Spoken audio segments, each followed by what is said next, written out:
एक औरत अपने घर से बैंक के लिए निकली लेकिन आज भी वो बैंक में नहीं पहुंची। आखिर वो किधर गई, चले जाके जानने की कोशिश करते हैं। नाजरीन ग्रामी, मैं बात कर रहा हूँ संध्या सिंह केस के बारे में। नाजरीन, वाकया कुछ यूँ होता है कि मराठी के नए शहर नई मुंबई में एक घर होता है जिसमें माँ संध्या सिंह, बेटा रघुवीर सिंह और एक बेटी और एक शोहर जय प्रसाद सिंह। ये इसका जो शोहर होता है ये दिल्ली में होता है, अपनी जॉब कर रहा होता है। और जो बेटा रघुवीर होता है ये अपनी माँ के पास होता है और एक बेटी होती है जो कि बेंगलोर में पढ़ाई कर रही होती। नाजरीन ग्रामी, ये जे ललित सिंह की बहन होती है जो कि मशहूर बॉलीवुड म्यूज़िक प्रोड्यूसर होते हैं। नाजरीन, इसने बड़ी बड़ी फिल्मों में काम कर रखा होता है, जिसे दिल वाले दुल्हनिया ले जाएंगे, कभी खुशी कभी गम और इस तरह की और भी फिल्मों में।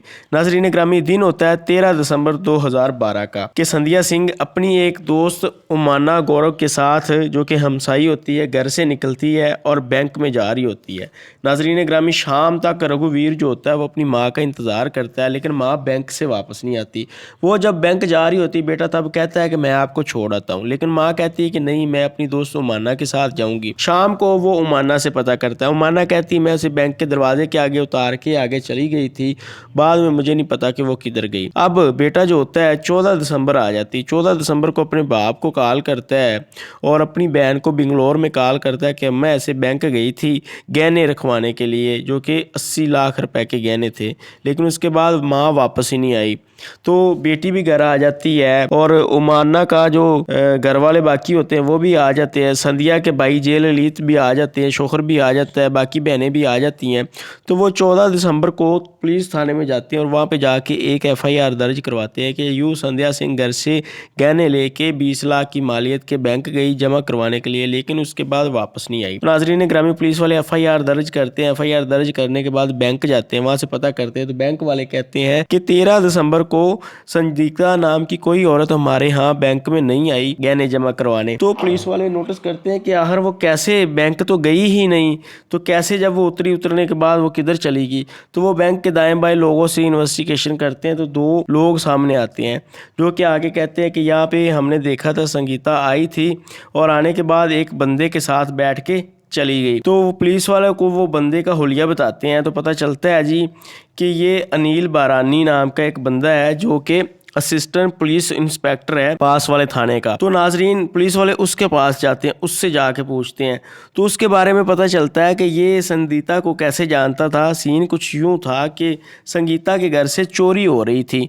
तो पिछले 25 नवंबर 2012 को जैनी जिस दिन ये गायब हुई है उससे 17-18 दिन पहले इसने ऐसे ही थाने में एफआईआर दर्ज करवाई थी, जो कि लीगली तौर के ऊपर दर्ज करवाई थी। लेकिन अनिल बहरानी ने आके इसके गहने वगैरह ढूंढ दिए जो चोरी हो रहे थे बार बार, और ढूंढने के बाद उसको ऑफिशियली तौर के ऊपर नहीं, नॉन ऑफिशियली तौर के ऊपर ढूंढ के दे रहा था और इन्वेस्टिगेशन कर रहा था। यूँ इसका संगीता के साथ तल्लक वगैरह भी बन गया।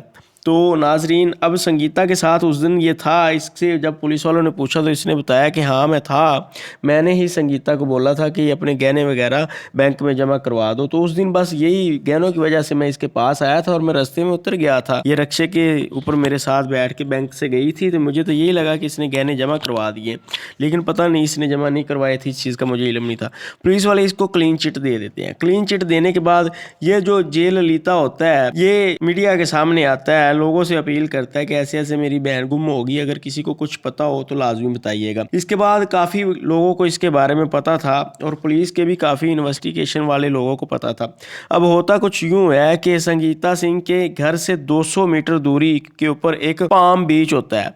पाम बीच के ऊपर नाजरीन ग्रामी दो फोटोग्राफर तस्वीरें बना रहे होते हैं। जनवरी 2013 की बात होती है, 28 जनवरी की। तो नाजरीन ग्रामी ये गुम हुई थी 13 दिसंबर को, अब 28 जनवरी आ चुकी थी। तो वो जो तस्वीरें बना रहे थे उनको ना एक डेड बॉडी के पीस नजर आती है पाम बीच के ऊपर। तो वो करीब जाके देखते हैं, उनकी हालत खराब हो जाती है। डेड बॉडी होती है जिसको किसी ने तेजाब से जलाया होता है। पुलिस को बताया जाता है, पुलिस आती है। पुलिस को सबसे पहले यही पता होता है कि इसी से घर से 200 मीटर की दूरी पे ये जो डेड बॉडी मिल रही है संध्या सिंह गैब है। तो पुलिस वाले उसके घर वालों को मंगवाते हैं, संध्या सिंह के घर वाले आते हैं। अब डेड बॉडी के कुछ हिस्से नहीं जले होते। जब घर वाले देखते हैं तो देखने के बाद पहचान जाते हैं कि जी हाँ ये संध्या सिंह ही लिए है। तो नाजरीन पुलिस वाले उसको हॉस्पिटल डेड बॉडी को भेज देते हैं DNA टेस्ट के लिए और फॉरेंसिक रिपोर्ट के लिए। हॉस्पिटल भेजने के बाद नाजरीन पुलिस वाले इन्वेस्टिगेशन करते हैं कि आखिर किसने इसको कत्ल किया होगा। पुलिस वाले उस दिन की सारी लोकेशन निकालते हैं, वो किधर से किधर गई। तो पता चलता है कि वो घर से बैंक गई, बैंक से वापस इस पाम बीच के ऊपर आई है उसकी लोकेशन। तो पुलिस वाले नोटिस करते हैं कि इसके साथ कोई गुंडा मवाली की लोकेशन आई हो तो उसका पता चलाते हैं। तो पुलिस वाले नोटिस करते हैं कि एक बंदा है जिसका नाम मोहम्मद रफ़ीक है, जो कि पैसे लेके लोगों का कत्ल वगैरह करता है और डकैतियाँ वगैरह करता है। वैसे ये रक्षा ड्राइवर होता है। इसकी लोकेशन साथ आई है। तो पुलिस वाले मोहम्मद रफ़ीक उर्फ मेहंदी हसन को गिरफ्तार कर लेते हैं। गिरफ्तार करने के बाद इन्वेस्टिगेशन करते हैं तो पता चलता है कि उसके पास जो रक्षा है वो भी चोरी का है, और उसके अलावा जो इसकी लोकेशन आई थी तो पुलिस वाले अच्छी तरह उसकी खातर तवाज़न करते हैं। तो इस चीज़ का कोई भी खुलासा नहीं होता। पता चलता है कि ये जो मेहंदी हसन है इसका इस केस में कोई भी हाथ नहीं। इसकी लोकेशन तो वैसे हादसाती तौर के ऊपर उसके साथ आ गई थी। पुलिस वाले इसे भी क्लीन चिट दे देते हैं। नाजरीन ग्रामी यूं केस चलते चलते साल हो जाता है। 16 दिसंबर 2013 को पुलिस वाले जो होते हैं उनके आगे कोई चीज़ हाथ तो लग नहीं रही होती। पुलिस वाले इन्वेस्टिगेशन का रुख अब घर वालों की तरफ करते हैं, क्योंकि पुलिस वालों को घर वालों का भी बयान दर्ज करना था। सबसे पहले बेटे रघुवीर सिंह ने बताया था कि माँ गई थी बैंक जाने के बाद वापस घर ही नहीं आई। लेकिन जब मुलाजमों से 2 मेट थी काम करने वाली, उनसे पूछा गया तो वो बताती हैं कि रघुवीर की अपनी माँ से अक्सर लड़ाई होती रहती थी इन नशों करने की वजह से। ये अपनी माँ से पैसे मांगता था नशे करने की वजह से, माँ इस चीज़ को मना करती थी। अब रघुवीर का जो बाप होता है वो इस चीज़ को इनकारी कर देता है। वो कहता है मेरे साथ तो कभी कभार रघुवीर की लड़ाई झगड़ा हो जाता था, लेकिन माँ के साथ कभी नहीं होता था। वो जो मेड थी वो इस चीज़ का इकरार कर रही थी कि उस दिन भी झगड़ा हुआ था। उस दिन वाकया कुछ यूँ हुआ था कि ये रघुवीर माँ से 30,000 रुपये मांग रहा था नशे के लिए, लेकिन माँ ने नहीं दिया। और दूसरी बात, इसने लिखवाया बयान में कि 20 लाख रुपए के गहने लेके माँ गई थी, लेकिन माँ तो 80,000 रुपया घर से लेके गई थी। और उस दिन माँ और उमाना ने नोटिस किया था कि हमारे पीछे कोई रक्षे के पीछे वो कोई और नहीं था बल्कि रघुवीर और उसकी गर्लफ्रेंड थी। तो नाजरीन ग्रामी यहाँ पे मेट एक और चीज भी बताती हैं कि 14 दिसंबर को जिस दिन इनकी माँ गायब थी, ये रात को इनके घर में पार्टी हुई थी। रघुवीर ने पार्टी करी थी, अपने दोस्तों को मंगवाया था और शराब वगैरह चली थी। तो नाजरीन ग्रामी दोस्तों से बयान किए जाते हैं। यहाँ पे एक दोस्त सामने आता है अजीत शर्मा, जो कि वहाँ के DSP का बेटा होता है।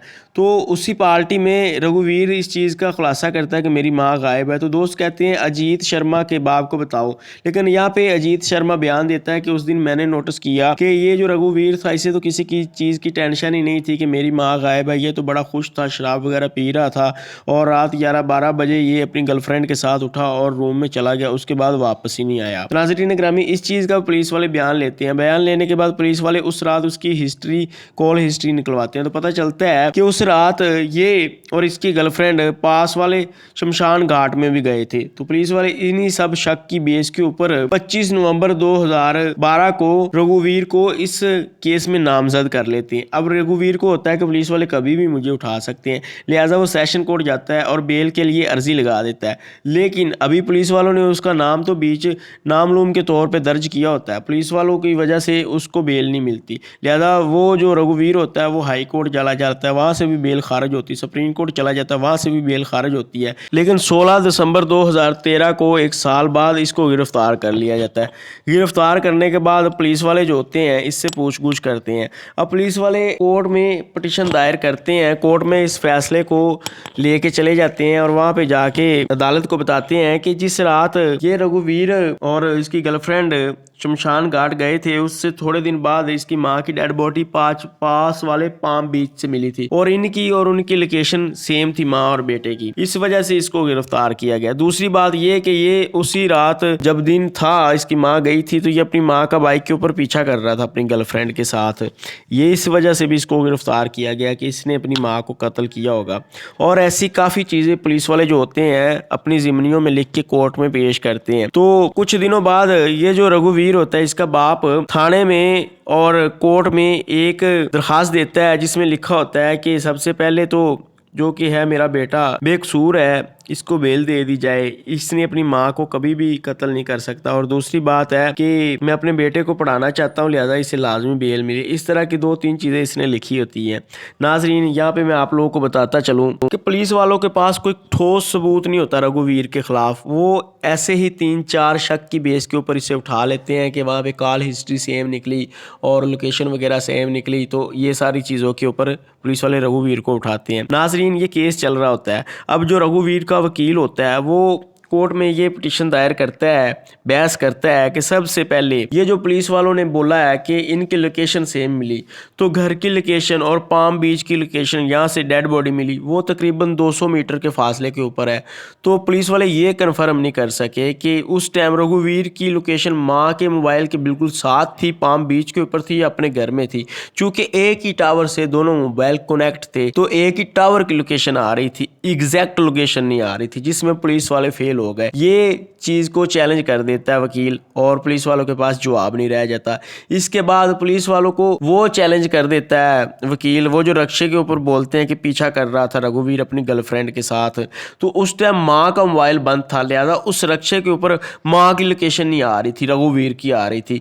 ये पॉइंट भी फेल कर देता वकील। ऐसे करके एक एक करके सारे पॉइंट फेल हो जाते हैं। 15 मई 2015 को नाजरीन इस लड़के की, रघुवीर की, बेल हो जाती है। बेल होने के बाद बाप जो होता है वो अदालत में पिटीशन दायर करता है। चूँकि अदालत ने इस चीज़ के ऊपर पाबंदी लगाई होती है कि ये नई मुंबई से बाहर नहीं जा सकता है, लेकिन बाप ने पिटीशन में लिखा होता है कि मेरा बेटा LLB का कोर्स करना चाहता है, ये वकील बनना चाहता है, लिहाजा इसे इजाज़त दी जाए बाहर जाने की और मैं अपने बेटे को दिल्ली भेजना चाहता हूँ। यूँ नाजरीन ग्रामी, जो कोर्ट होता है वो, अदालत जो होती है वो इस चीज़ की इजाज़त तो नहीं देती, लेकिन नाजरीन ग्रामी जून 2016 में आके अदालत जो होती है रघुवीर को बाइज़्ज़त बरी कर देती है और इसके ख़िलाफ़ कोई सबूत नहीं मिलता, इसलिए ये बरी हो जाता है। लेकिन फ़िलहाल ये संदीसा सिंह का केस अभी भी चल रहा है, इसका कोई भी मुजरम पकड़ा नहीं गया। आगे इस केस का कभी कोई हल निकला तो मैं आपको लाजमी बताऊँगा। मुझे इजाज़त दिलाने के बाद।